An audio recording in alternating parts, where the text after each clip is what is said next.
A dark night in northern Kentucky, and a handsome young lawyer is dead.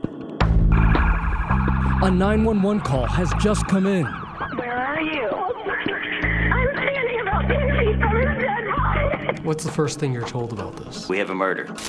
A small town that hasn't seen a murder in years. Here it is right here, building number 12. Police on the scene within minutes. I can see the body. Your heart's pounding right now. Oh, it's beating really fast. I don't know what's going on. The victim, 29-year-old Ryan Poston. He'd just opened his own law firm. His life is taking off. A large and distinguished family, so many friends, so many beautiful women orbiting around him, and no known enemies. Police in Highland Heights are still trying to piece together exactly what led to the fatal shooting. Now he's dead, shot 6 times with his own gun. What happened? This was a shocking crime, 6 shots. Bang, bang, bang, bang, and down he went to the floor. Bad blood between a beautiful woman and a man. A twisted romance turned sour. Inside a suburban condo, the dining room becomes a crime scene. A hail of gunfire from a semi-automatic. We're going to begin with the murder trial of that honor student from Kentucky. Tonight, the case that had the country glued. She said, yeah, he wanted a nose job, so I gave him one. I gave him his nose job. He wanted. That made my blood run cold. A promising life cut down.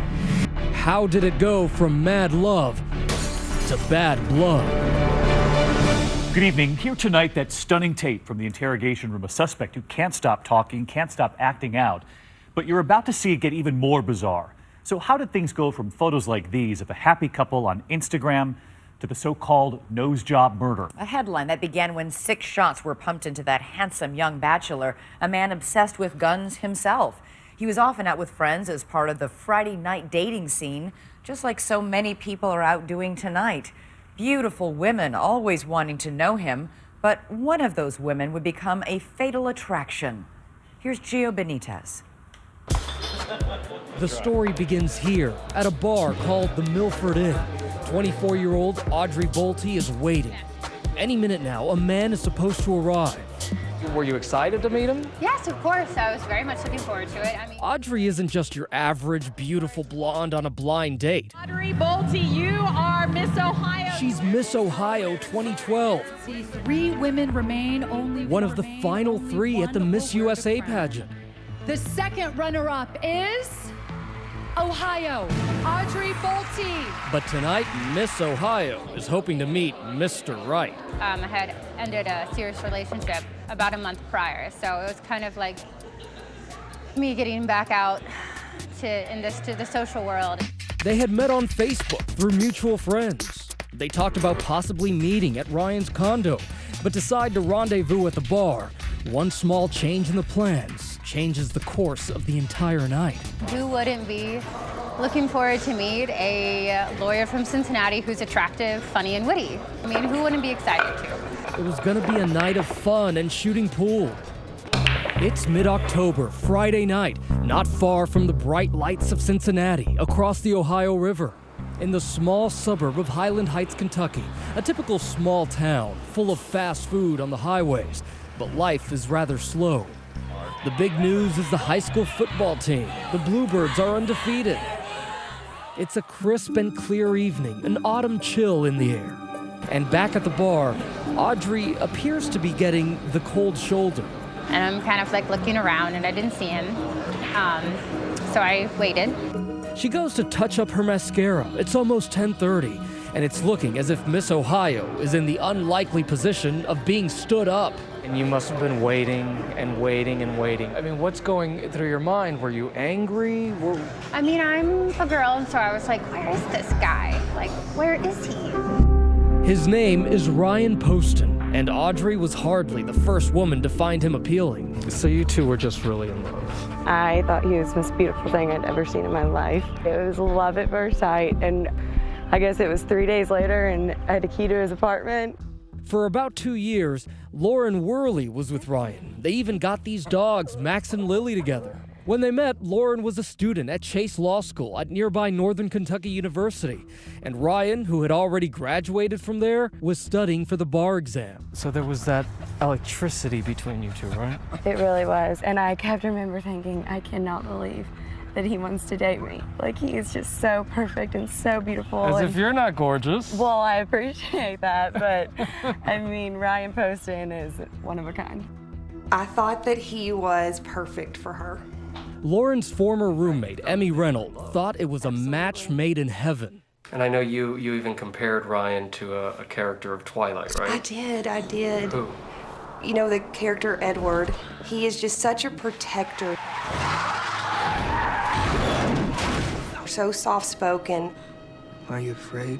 Always there. Even his build was similar to Ryan's.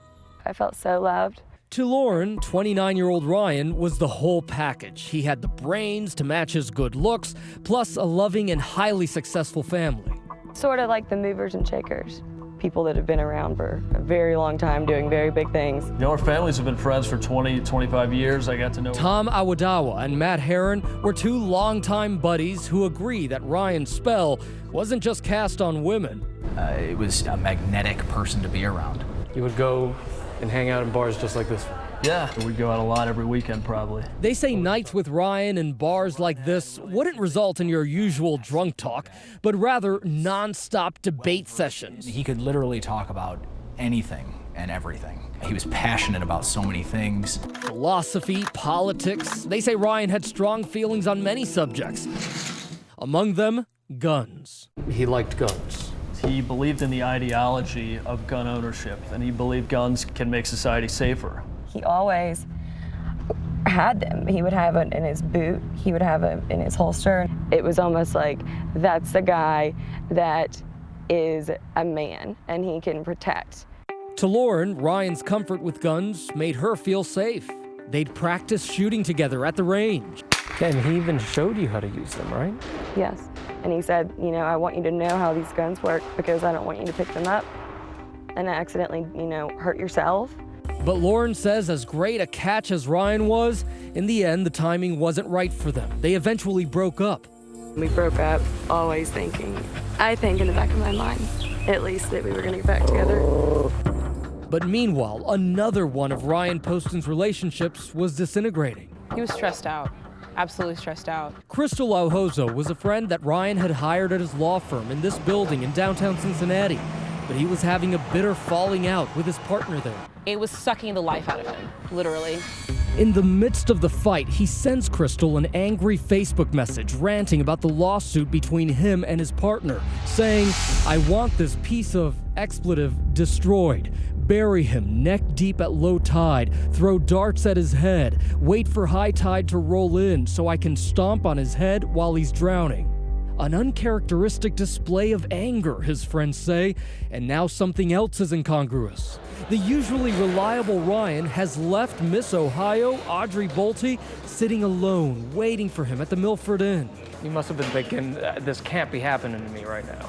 Yeah, he was very, responsive to text messages. I had just talked to him. He said, okay, no problem, see you there. How many text messages do you think you sent him that night?